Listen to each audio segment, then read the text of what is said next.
Dios les bendiga esta mañana. ¿Cuántos han recibido gracia en todos esos días de parte del Señor? Creo que ha sido un buen tiempo para poder compartir el Evangelio de la Biblia en esta nación. Y en realidad yo traía memoria que en el año 2014, en el mes de julio, iniciamos la primera gira por Centroamérica con el hermano Cho y algunos otros hermanos más, y estuvimos en Nicaragua.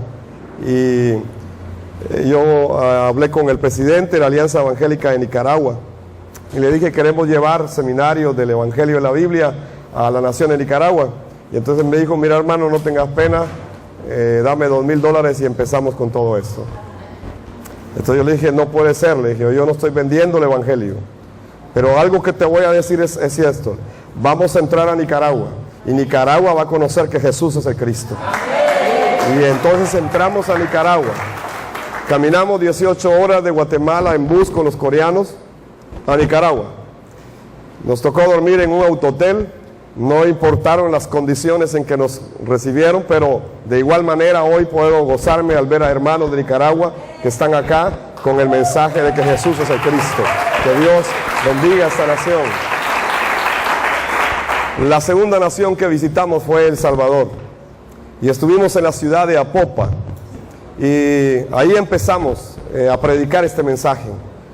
En realidad creímos que ahí Dios iba a abrir las puertas para el evangelismo de esta nación. Nos fuimos la primera vez y no encontramos a nadie. Volvimos a entrar.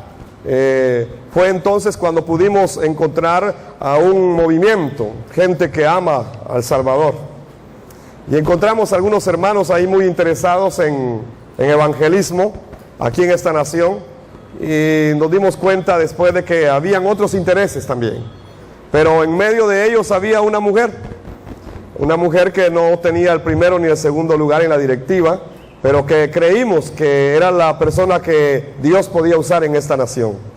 Así que hablamos con los hermanos coreanos y decidimos hablar con la pastora Mabel. No la conocíamos nosotros, ¿verdad? Era algo reciente que ella se había involucrado, y es así como se empieza a trabajar esta nación con este mensaje.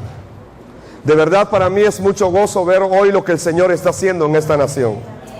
Hubiese querido que fuera mi país, pero no fue mi país, fue esta nación. Y Dios sabe por qué. Amén. Pero me da mucho más gozo ver que toda Centroamérica está presente aquí en esta mañana. Y que tanto Guatemala, El Salvador, Honduras, Nicaragua. Tenemos una representante de Costa Rica. Si se puede poner de pie, por favor. Dios te bendiga. Hemos encontrado una representante en Costa Rica. Las puertas se han abierto en Costa Rica también. Hemos entrado 3 veces a Costa Rica. Y la primera vez que entramos con hermanos coreanos. Yo había ido a Corea, y entonces ellos habían oído lo que Dios estaba haciendo ya en Latinoamérica. Así que se dejaron venir como 45 coreanos esa vez. Y entramos como 45 personas a encontrar al digno en Costa Rica. Lamentablemente pues, no se pudo encontrar al digno. Tuvimos que seguir entrando otras veces. Y hoy podemos decir que las puertas se han abierto en Costa Rica, y tenemos a una persona que se va a encargar de salvar esa nación también. Así que podemos decir que de Guatemala, Honduras, El Salvador, Nicaragua, Costa Rica, toda la región centroamericana ha recibido el mensaje de que Jesús es el Cristo, el Hijo del Dios viviente. Hemos entrado a Belice también y hemos llevado también el mensaje. Todavía no hemos encontrado el digno ahí. La hora de Belice no ha llegado, creo que es hasta más adelante, pero estamos seguros que Dios hará su obra también. Solo nos falta Belice en Centroamérica. Y habíamos visto la evangelización nacional en Cuba en el año 2016, después de la primera cumbre en Guatemala, y vimos cómo el Señor se movió en todas las regiones de Cuba, y bendecimos el nombre del Señor por esta nación también. Y también estábamos a la expectativa de lo que Dios haría en Venezuela, en Sudamérica. Así que la parte de las Antillas ya había reaccionado al mensaje. Y empezamos a ver cómo Dios empezó a levantar Venezuela en Sudamérica. Pero faltaba Centroamérica. Y hoy podemos ver con nuestros ojos también esta evangelización nacional aquí en El Salvador, en la parte de Centroamérica. Así que tenemos el reto de entrar a Norteamérica y evangelizar también Norteamérica. Sabemos que los hermanos mexicanos han empezado también, ¿verdad? Y que muy pronto estaremos también ahí llenando los estados de México con este mismo mensaje, que Jesús es el Cristo, el Hijo del Dios viviente. Así que nos tocó, como decimos acá, romper la piedra, pero hoy podemos ver con gozo lo que Dios está haciendo en medio de nosotros. Entonces quiero aprovechar el tiempo que se me ha dado para predicar, ¿verdad? Porque este no es el informe todavía. Y quiero llevarlos al primer libro de Samuel, capítulo 7 y versículo número 12. Quiero empezar ahí. Perder el fundamento de la Biblia es lo más grave que le puede pasar a cualquiera. Perder el mensaje de toda la Escritura es lo más grave que le puede pasar a cualquier persona, a cualquier familia, a cualquier nación. Y cuando no entendemos este mensaje de la Biblia y lo llegamos a perder, en realidad se pierde absolutamente todo. Dice el primer libro de Samuel, capítulo 7, versículo 12. Normalmente uso la versión Nueva Traducción Viviente, NTV. Y dice de esta manera: luego Samuel tomó una piedra grande. Diga conmigo, piedra grande. Y la colocó entre las ciudades de Mizpa y Gesana. La llamó Ebenezer. ¿Cómo la llamó? Ebenezer. Que significa la piedra de ayuda. ¿Cómo significa? La piedra de ayuda. Lo demás no es necesario leerlo. Este nombre lo usan personas, lo usan iglesias, lo usan en diferentes ámbitos sociales, pero se han enfocado a entender este pasaje desde una parte únicamente humana. Y entonces dicen que el significado de Ebenezer es: hasta aquí el Señor nos ha ayudado. Pero ese no es el significado de Ebenezer. Eso no significa Ebenezer. Ebenezer significa la piedra de ayuda. Amén. Ahora yo pregunto, ¿quién es esa piedra de ayuda? Entonces nuestro Ebenezer es Cristo. La piedra de ayuda es Cristo. Pero si revisamos lo que sucedió con Israel, es que ellos habían perdido el fundamento. Y es por eso que Samuel levanta esta piedra y le llama Ebenezer, la piedra de ayuda, la que Israel había olvidado. Si podemos revisar la Biblia, Dios había dado el arca a Israel. Claro que sí. Dios mismo le dio el arca a Israel. Y era el símbolo de su presencia. Dios les dijo: yo voy a estar con ustedes. Y como un símbolo de que yo voy a estar con ustedes, les voy a dar el arca. Así que construyan el arca. Y les dio el arca. Primer libro de Samuel 4, 2 al 5. Dice que los filisteos atacaron al ejército de Israel y lo derrotaron matando a 4,000 hombres. Y terminada la batalla, las tropas se retiraron a su campamento y los ancianos de Israel se preguntaban: ¿por qué permitió el Señor que los filisteos nos derrotaran? ¿Por qué será que El Salvador y las naciones de la tierra están siendo derrotadas? ¿Por qué? Era la pregunta que los ancianos se hacían. ¿Por qué lo permitió el Señor? Entonces dijeron: traigamos de Silo el arca del pacto del Señor, porque si la llevamos con nosotros a la batalla, nos salvará de nuestros enemigos. Israel no creía que Dios lo podía salvar. Israel creía que era el arca lo que los podía salvar. La gente de hoy cree igual también. Tenemos templos, tenemos iglesias, tenemos nombres y creemos que la doctrina nos va a salvar. Israel creía lo mismo. Y entonces ellos trajeron el arca y enviaron a Silo para que trajeran el arca del pacto del Señor de los ejércitos celestiales, quien está entronizado entre los querubines. Y los hijos de Elí, Ofni y Finés también estaban ahí con el arca del pacto de Dios. Habían sacerdotes, estaba el arca.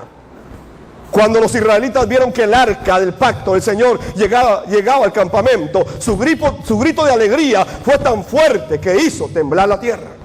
En realidad Israel tenía su confianza total en el arca. Y ellos dijeron, si traemos el arca, no nos van a vencer más. Pero Israel cayó en la idolatría, creyendo que el arca era lo que le salvaría. Pero el arca no es lo que salvaba a Israel. Quien salvaba a Israel era Jehová de los ejércitos. Entonces es muy fácil perder el fundamento, aún teniéndolo todo. Es muy fácil perder el fundamento de la Biblia, aún teniéndolo todo. Por eso, ¿cómo debemos creer los que decimos que creemos que Jesús es el Cristo? Porque es muy fácil desviarnos de esta verdad. Es muy fácil desviarnos de este fundamento. Israel, que era el experto para las naciones, para conocer al Dios verdadero, se desvió de este fundamento y cayó en la idolatría, creyendo que era el arca lo que les podía salvar y dar vida. Separado de Dios, Israel es vencido por sus enemigos. Primer libro de Samuel capítulo 4, verso 10 al 11. Así que ya con el arca dijeron, ahora sí vamos a vencer a los filisteos. Así que los filisteos pelearon con desesperación y de nuevo derrotaron a Israel. Y la matanza fue más grande que la primera derrota, porque allá murieron 4,000 y este día murieron 30,000 soldados israelitas. Cada uno de verdad murió una gran cantidad, y los sobrevivientes dieron la vuelta y huyeron cada uno a su carpa. Entonces los filisteos capturaron el arca de Dios y mataron a Ofni y a Finés, los dos hijos de Elí. ¿Qué pasó con Israel? Es que tiene el arca. Y entonces, ¿por qué lo derrotan? ¿Qué pasó con El Salvador? Si hay iglesias, ¿y por qué lo derrotan? Algo se ha perdido. Quiero que dimensione lo que Dios está haciendo a través de su vida. Esto no es sencillo, esto es muy profundo y va a tener una repercusión en toda la eternidad. Lo que está pasando hoy en El Salvador tendrá una repercusión eterna. Así que no es algo sencillo, no es un evento más. No hemos venido para saludarnos y tomarnos la foto con el dedito. No, hemos venido a declarar a esta nación que Jesús es el Cristo, el Hijo del Dios viviente. A eso hemos venido. Amén. Este no es un tiempo para unificar ministerios, no. Es un tiempo de volvernos a la verdad de la Biblia y cumplir el pacto de la evangelización. Entonces Israel seguía siendo derrotado y perdían más personas, morían más personas. Y no solamente son derrotados, no solamente mueren más, sino que sobre eso le roban el arca. Qué grave. Muchos hoy están creyendo igual que Israel. Si usted lee en la Biblia la historia de Sansón, se va a dar cuenta que Sansón llegó a creer que era su cabello lo que le daba la fuerza y no Dios. Y entonces, si me dejo crecer el cabello, entonces voy a ser fuerte. Si quiere hacer la prueba.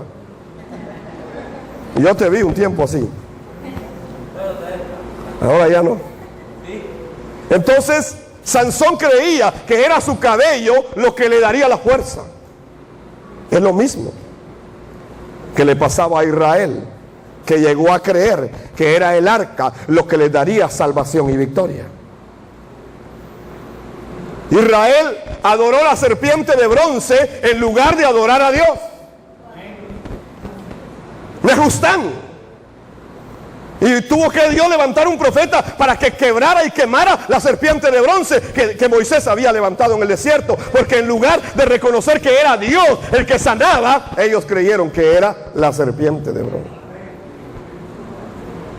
Qué grave. Qué grave. Porque muy fácil el ser humano construye ídolos. Y los que dicen tener la verdad también construyen ídolos. Eso es grave, porque Israel cayó en la idolatría. Muchos hoy creen que es su religión lo que los va a salvar. Ustedes que han salido al campo se han dado cuenta de que muchos que tienen determinada doctrina, criterio, les han dicho: no, nosotros visitamos iglesias en estos días. No, aquí no queremos nada de la evangelización mundial. Y nos cerraba la puerta. No, ya nos hablaron, pero no queremos nada de ustedes. Váyanse de aquí.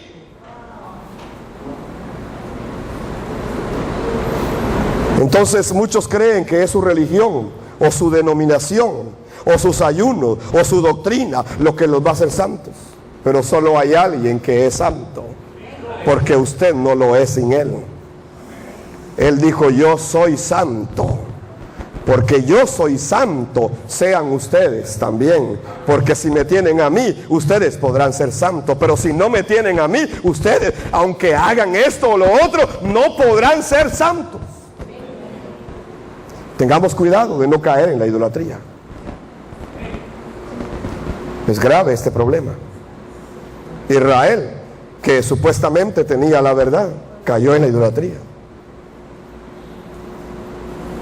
Separado de Dios, lo perdemos todo, ¿verdad? ¿Qué pasó con Israel entonces?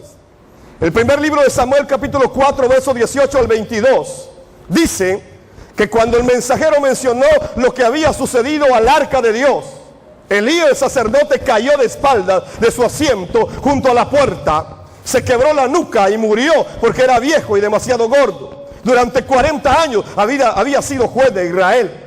Y la nuera de Elí, esposa de Finés, estaba embarazada y próxima a dar a luz cuando se enteró de que habían capturado el arca de Dios y que su suegro y su esposo habían muerto. Entró en trabajo de parto y dio a luz. Ella murió después del parto, pero antes de que murieran las parteras trataron de animarla. No tengas miedo, le dijeron, tienes un varón. Pero ella no contestó ni les prestó atención. Al niño le puso por nombre Icabod, que significa: ¿dónde está la gloria? ¿Dónde está la gloria? Porque dijo: la gloria de Israel se ha ido. Le puso ese nombre porque el arca de Dios había sido capturada y que porque murieron su suegro y su esposo. Y luego dijo: la gloria se ha ido de Israel porque el arca de Dios ha sido capturada. Cuando estamos separados de Dios, lo perdemos todo. Lo perdemos todo. Por eso es importante no perder el fundamento. Es importante entender que nuestra vida es como esos huesos secos de los cuales habla Ezequiel. Y que solamente cuando el evangelio entra a nuestra vida, cobramos vida. No de otra manera. Si usted lee ese pasaje, los huesos secos estaban tendidos. Pero Dios le dijo al profeta: da una palabra tal como yo te la estoy dando. El mensaje no puede mezclarse, el mensaje no puede medio darse, el mensaje no se puede adornar. El mensaje sigue siendo que Jesús es el Cristo, el Hijo del Dios viviente. No se puede mezclar. No se puede mezclar. No, este es el evangelio. Y entonces Ezequiel dice que cuando el profeta dio la palabra tal como Dios se lo había dado, los huesos empezaron a juntarse con los demás huesos, cada hueso con su hueso, y formaron un esqueleto de huesos, pero no tenían vida. Y luego empezó a aparecer coyunturas ligamentos en las uniones de los huesos, pero no había vida. Luego aparecieron músculos que cubrieron cada uno de los huesos, pero no había vida. Y luego apareció piel para dar coberturas, pero no tenían vida. Estructuras, denominaciones. Este es el tiempo en que si no se vuelven al mensaje de la Biblia, tendrán que ser sacudidas por la palabra y el Espíritu de Dios. Eso fue lo que pasó con los huesos secos. Tenían todo, solo les faltaba lo más importante. Tenían todo. Es que la iglesia de hoy tiene todo, solo le falta lo más importante. La iglesia tiene templos, tiene estructura, tiene ministerio, tiene esto, tiene lo otro. Mire, lo tiene todo. Pero dice Ezequiel que esos huesos no cobraron vida. Entonces Dios le dio una segunda orden al profeta y le dijo: llama al Espíritu que sople sobre estos huesos secos. Y el profeta dice: entonces di la palabra como me fue dicho. No la cambié, no la mezclé, no la suavicé. No es para caerle bien a nadie, no. Este mensaje es la verdad de la Biblia y es lo que se debe predicar. Entonces no lo mezclé, di la palabra. Y dije: Espíritu, ven de los cuatro vientos y sopla sobre estos huesos secos. Y empecé a ver que cobraron vida cuando entró el Espíritu Santo a sus vidas.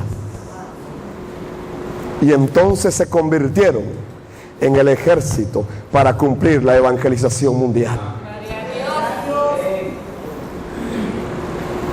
Lo que estamos viendo aquí es que los huesos secos del Salvador han cobrado vida con la palabra y con el Espíritu Santo. ¡Aleluya! Solo les faltaba lo más importante: el fundamento de que Jesús es el Cristo, el Hijo del Dios viviente. Entonces Israel perdió todo porque había estado separado de Dios. Y separado de Dios lo perdemos todo, absolutamente. Se pierde absolutamente todo. Entonces Dios mismo le demostró a Israel que los ídolos no eran lo que debían de seguir. Dice la Biblia que los filisteos capturaron el arca y se la llevaron a la región filistea. Y entonces en primer libro de Samuel 5, 2 al 4 dice: entonces tomaron los filisteos el arca de Dios y la introdujeron en el templo de Dagón y la pusieron junto a Dagón. A la mañana siguiente, cuando los de Adón se levantaron, he aquí que Dagón había caído rostro en tierra delante del arca del Señor. Y tomaron a Dagón y lo pusieron otra vez en su lugar. Pero al levantarse temprano, al día siguiente, he aquí que Dagón había caído rostro en tierra delante del arca del Señor. Y la cabeza de Dagón y las dos palmas de su mano estaban cortadas sobre el umbral. Solo el tronco le quedaba a Dagón. Es que el evangelio no se puede mezclar. O es el evangelio o no es el evangelio. Israel había caído en idolatría y entonces Dios permite que se lleven el arca para que Israel se dé cuenta que no son sus ídolos, sino que Él sigue siendo Dios y que sin la ayuda de ningún israelita Él haría volver el arca nuevamente a Israel. Es que esto de la evangelización mundial no es obra nuestra, esta es obra de Dios, hermano. Y va a suceder porque es su voluntad, no porque usted se tome bonitas fotos hoy. Va a suceder porque esta es la voluntad del Padre. Por eso va a suceder, no por otra cosa. Y entonces la Biblia nos enseña que el arca es llevada a la región de los filisteos, pero ahí mismo derrota a los dioses filisteos, a los ídolos filisteos. Los derrota porque Dios mismo estaba enseñando a su pueblo que Él sigue siendo vencedor. Por 3 ciudades, Asdod, Gat, Ecrón, el arca fue llevada. Y donde el arca llegaba, se morían los filisteos. ¿Qué le estaba diciendo Dios a Israel? Yo sigo siendo Dios. Aunque tú te hayas separado de mí, yo sigo siendo Dios. Y voy a cumplir mi voluntad. El primer libro de Samuel, capítulo 5, verso 10 al 12. Entonces llevaron el arca de Dios a Ecrón. Y sucedió que cuando el arca de Dios llegó a Ecrón, los ecronitas clamaron diciendo: han traído el arca de Dios de Israel hasta nosotros para matarnos a nosotros y a nuestro pueblo. Enviaron pues y reunieron a todos los príncipes de los filisteos y dijeron: sacad de aquí el arca del Dios de Israel y que vuelva a su sitio, para que no nos mate a nosotros y a nuestro pueblo. Porque había un pánico mortal por toda la ciudad. La mano de Dios se hizo muy pesada ahí, y los hombres que no murieron fueron heridos con tumores, y el clamor de la ciudad subió hasta el cielo. Dios no necesita aguacates para cumplir su voluntad. Es que Él lo puede hacer sin nosotros, pero lo está haciendo con nosotros. Eso se llama gracia. Eso se llama misericordia. Eso se llama benevolencia de Dios. No es que yo sea muy bueno, no es que me la lleve de que, sí, cuando yo entro entonces. No, hermano, no. Esta obra es del Espíritu Santo. Sencillamente es la obra de Él. Y va a pasar con Él. Y va a pasar con nosotros o sin nosotros. Es la obra del Espíritu Santo. Entonces, Dios mismo levantó a Samuel, el profeta, para restaurar a su pueblo. Dios mismo sabía que había que restaurar a Israel. Y entonces Dios mismo levantó a un profeta llamado Samuel. Pero ¿cómo devolvieron el arca a los filisteos? Dice que consultaron y dijeron: ¿cómo tenemos que devolver el arca? Porque nos está matando a todos. Entonces consultaron con sus adivinos y les dijeron: consíganse 2 vacas, ¿verdad? 2 novillas, y pónganle el arca atrás y déjenlas ir. Y si se van por el camino para Israel, entonces es que esto lo trajo Dios. Y si se agarra por otro camino, entonces fue pura casualidad. Y entonces consiguieron los 2 animalitos y le amarraron ahí una carreta atrás y pusieron el arca ahí. ¿Y sabe qué hicieron las vaquitas? Es que las vacas saben dónde tiene que ir el arca.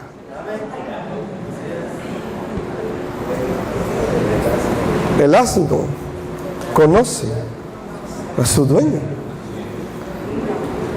y el burro conoce los cuidados de su señor. Pero mi pueblo no me conoce a mí. De aquellos 2 animales llevaron el arca. Y si usted lo lee ahí en primer libro de Samuel, se va a encontrar dónde separaron las vacas. Y cuando usted lee, dice que las vacas entraron a la región de los israelitas y encontraron una piedra grande. Y ahí se detuvieron. Y entonces vinieron los sacerdotes hebreos, sacrificaron a las 2 vacas y con la leña cocieron el holocausto.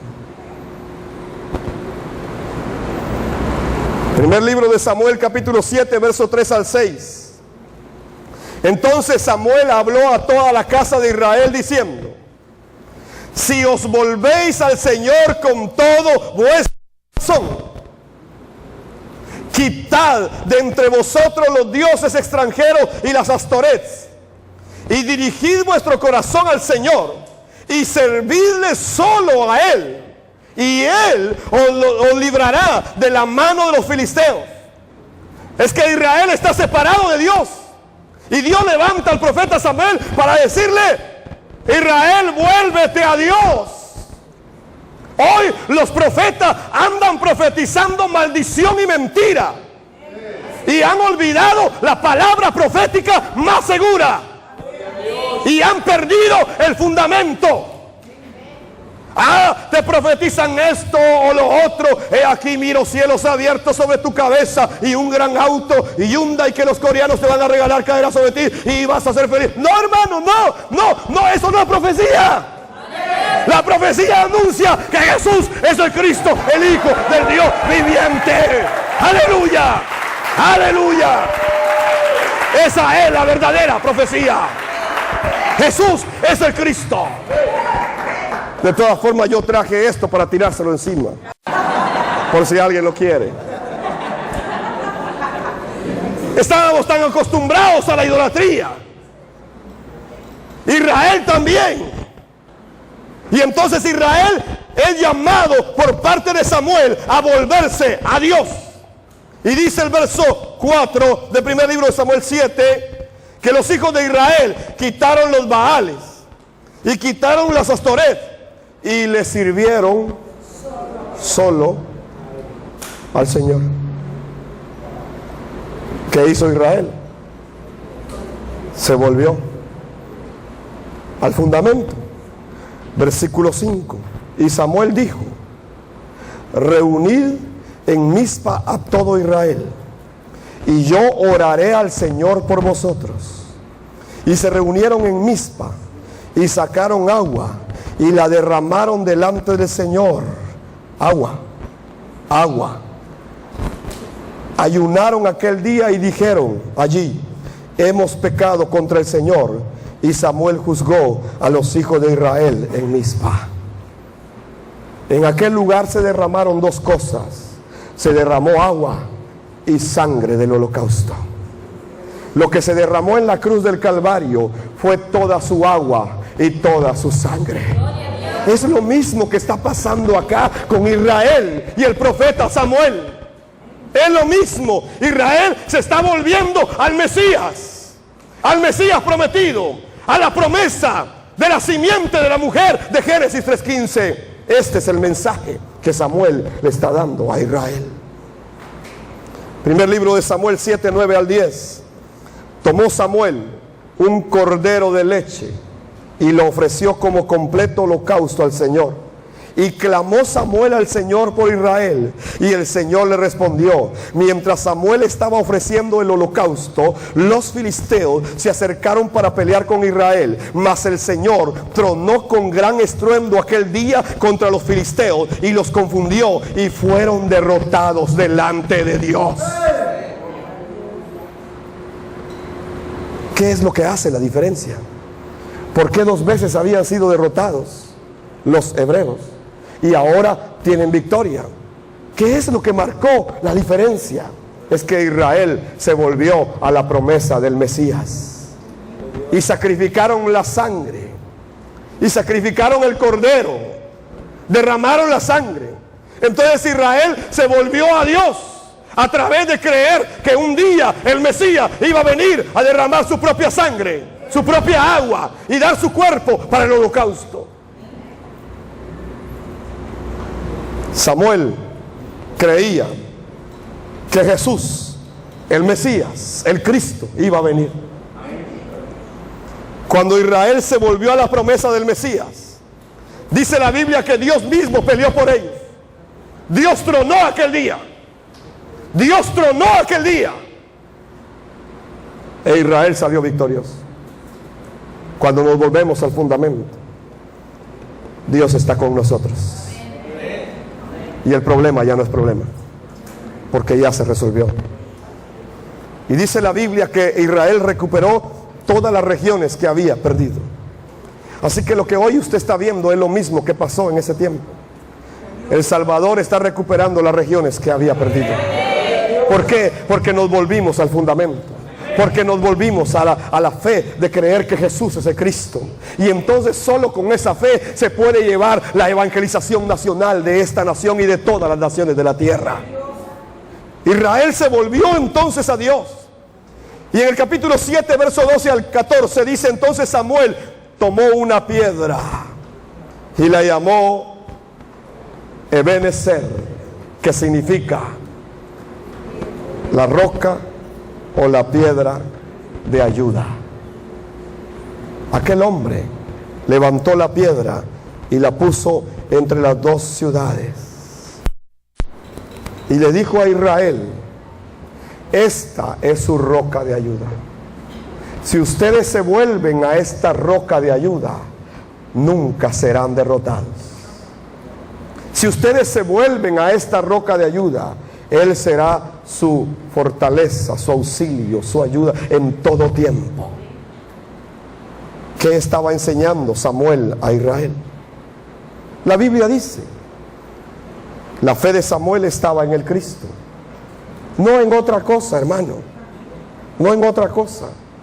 Yo he revisado mis predicaciones de más de 30 años antes de que conociera esta verdad. Tengo más de 3,000 prédicas ahí guardadas que me da vergüenza ahora. Y entonces yo me pongo a pensar cómo era lo que yo predicaba. Y entonces yo tenía una mezcla de 3 cosas. Siempre hablaba de la Biblia y me gustaba la parte profética, ¿verdad? Pero era alguien que motivaba mucho a la gente. Entonces esas 3 cosas componían mi predicación. Y cada domingo yo predicaba un mensaje que llevaba esas 3 cosas. Llevaba la Biblia, claro que sí, pero llevaba un elemento profético no bíblico.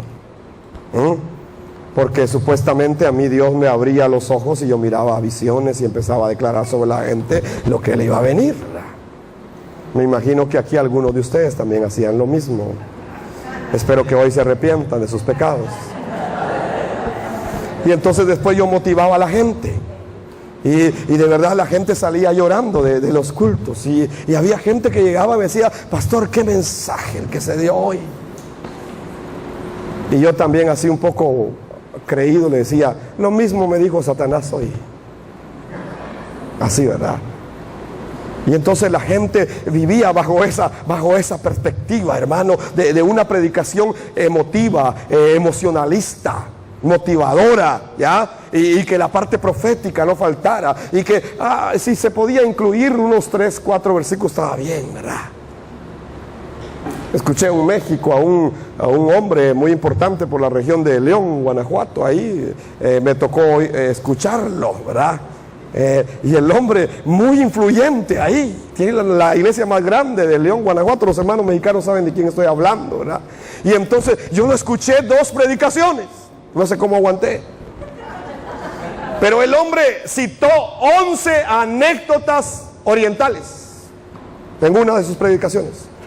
11 anécdotas orientales. ¿Y sabe cuántos versículos de la Biblia son? 2. Entonces, ¿es eso lo que da vida? No. ¿Cuál era la fe entonces de Samuel? ¿Por qué Samuel no siguió igual que Elí? O los hijos de Elí. ¿Qué hizo la diferencia? Primer libro de Samuel 7:12. Samuel tomó una piedra grande y la colocó entre las ciudades de Mizpa y Gesana y la llamó Ebenezer, que significa la piedra de ayuda. Samuel sabía de dónde vendría su ayuda. Samuel sabía que Jesús, el Mesías, el Cristo, iba a venir. Pero como yo sé que aquí hay teólogos que dicen: pero solo un pasaje habla de eso, le voy a dar otro. Hechos 3, verso 24 al 25. Hechos 3, verso 24 al 25 dice: y asimismo todos los profetas. ¿Cuántos dice? Todos los profetas que han hablado desde Samuel y sus sucesores en adelante también anunciaron estos días. Vosotros sois los hijos de los profetas y del pacto que Dios hizo con vuestros padres, al decir a Abraham: y en tu simiente serán benditas todas las familias de la tierra. ¿De qué hablaba Samuel? Del pacto de la evangelización mundial. ¿Qué creía Samuel? Que el Mesías iba a venir. Por eso en toda la Biblia usted va a encontrar este fundamento. En toda la Biblia usted va a encontrar este mensaje. En toda la Biblia, desde Génesis hasta Apocalipsis, usted lo puede encontrar en toda la Escritura. Por eso perder el fundamento de que Jesús es el Cristo significa perderlo todo. Y aún pudiésemos tener toda la infraestructura, todos los recursos humanos, todo el dinero que quisiéramos tener para hacer la obra de Dios, pero sin el fundamento, entonces yo prefiero tener el fundamento, aunque no tenga toda la infraestructura, aunque no tenga el dinero para hacer, pero yo sé que Dios proveerá. Entonces tenemos que arraigarnos en esta promesa. Jesús es el Cristo, el Hijo del Dios viviente, nuestra piedra de ayuda, más grande que cualquier enemigo, porque ya lo venció, más grande que cualquier pecado, porque ya lo resolvió, y más grande que cualquier maldición, porque ya derrotó a la muerte, y vino para darnos la palabra de vida. Y lo más grande es que nos ha dado su pacto para que lo cumplamos en nuestros días. Entonces yo pregunto esta mañana, ¿dónde está la gloria en tu vida?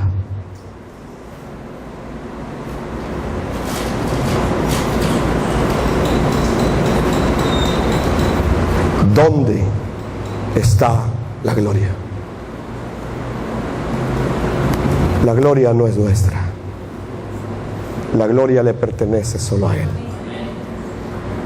Así que si somos embajadores de Cristo para hacer la evangelización mundial, debemos entender que el evangelio debe entrar hasta nuestros huesos. Cada día yo necesito el evangelio que entre a mis huesos secos. Y cuando dejo de recibir este evangelio, mis huesos se vuelven a secar. Así que no puedo vivir sin este evangelio. Lo necesito todos los días de mi vida. Y debe entrar profundamente hasta los tuétanos de mis huesos. No es algo de saber superficialmente. No. Esto es algo profundo. Concluyo leyendo dos pasajes donde Dios le termina hablando a Israel. Jeremías 2, 11 al 14. Y Miqueas capítulo 6, verso 3 y 4. Y dice el primero, Jeremías 2, 11 al 14. ¿Ha cambiado alguna nación sus dioses, aunque esos no son dioses? ¿Será que las naciones cambian sus dioses, aunque ellos saben que no son dioses? No los cambian. No los cambian. Y entonces dice, pues mi pueblo ha cambiado su gloria por lo que no aprovecha. Espantaos, oh cielos, por esto, y temblad, y quedad en extremo desolados, declara el Señor, porque dos males ha hecho mi pueblo. Me han abandonado a mí, fuente de aguas vivas, y han cavado para sí cisternas agrietadas que no retienen el agua. ¿Es un esclavo Israel o un siervo nacido en casa? ¿Por qué se ha convertido en presa? ¿Por qué? Porque Israel fue derrotado. Capítulo 6, verso 3 y 4. Israel había sacado la verdadera fe de su vida. Y tenían una religión como hasta el día de hoy. Y tenían una liturgia y todo lo que necesitaban para ello. Pero habían perdido el fundamento. Miqueas 6, 3, 4 dice, pueblo mío. Y le pregunta a Israel, no le pregunta a la gente o a los pueblos que no conocen a Dios. Le pregunta a Israel, Dios le pregunta a su pueblo. Pueblo mío, ¿qué te he hecho? ¿O en qué te he molestado? Respóndeme. ¿Qué te he hecho? ¿En qué te he ofendido? ¿En qué te he molestado? Respóndeme. Que Dios nos permita ver la venida de Cristo en nuestros días. y que el pacto de la evangelización se pueda cumplir en todas las naciones de la tierra. Padre Celestial, te doy gracias esta mañana. Gracias porque tu palabra nos da vida siempre, Señor. Gracias porque podemos entender, Señor, que cuando quedamos separados de ti, Señor, lo perdemos todo. Pero te damos gracias porque, Señor, en tu misericordia, tú nos revelaste que Jesús es el Cristo. Y hoy estamos aquí, Señor, porque tenemos claro que ese es el fundamento de toda tu palabra, que ese es el fundamento de la fe. Te pedimos, Señor, que tú nos des, Señor, la fe correcta cada día de nuestra vida y que no nos desviemos, Señor del cielo, jamás de esta palabra. En el nombre poderoso de Cristo Jesús, Señor, oramos todo. Amén.